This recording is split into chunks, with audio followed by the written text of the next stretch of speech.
এই হাতটা যা করেছো ঠিক আছে, বাট যেইগুলো তোমাকে বলেছিলাম যে এই ডিজাইনগুলো লাগবে, আমার এই ডান হাতে কিন্তু সেই রকম ডিজাইনই কিন্তু করে দিও। কেন দি ভালো হয়নি তুমি এরকম বলছো?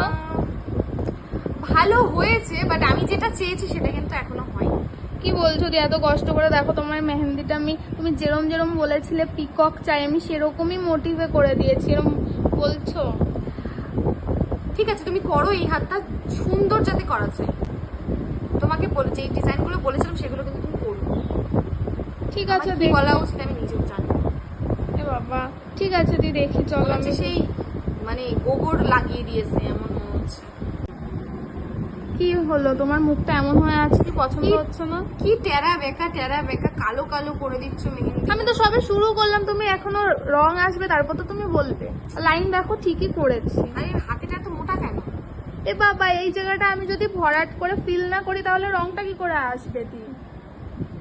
লাল হবে তো? হ্যাঁ, লাল হবে না কেন, দেখবে অনেক রং আসবে ভালো। আমি চাইছি লাল, কালো যাতে না হয়। দি কমপ্লিট করলাম তো, বলো কেমন লাগলো? যদি লাল না হয়েছে, লাল হবে, এইটুকু ভরসা তো রাখতে পারো বলো। মানে কালো কালো লাগছে। এতে এখন কাঁচা আছে তাই, শুকোতে দাও। তুমি তুমি তো টাইমই দিচ্ছ না, বলো কি করবো আমি? তুমি আমার একটু টাইম একদম দিচ্ছ? ভালো লাগেনি। সত্যি এরম বলো না। ঠাকুর মতো নেপড়ে গেছে, একদম মনে হচ্ছে গোবরের কি মধ্যে হাত বলছো? ঢুকিয়ে আমি দিয়েছে। এত কষ্ট করে কাজটা করলাম আর তোমার ভালো লাগলো না? তুমি এরম বলতে পারছো?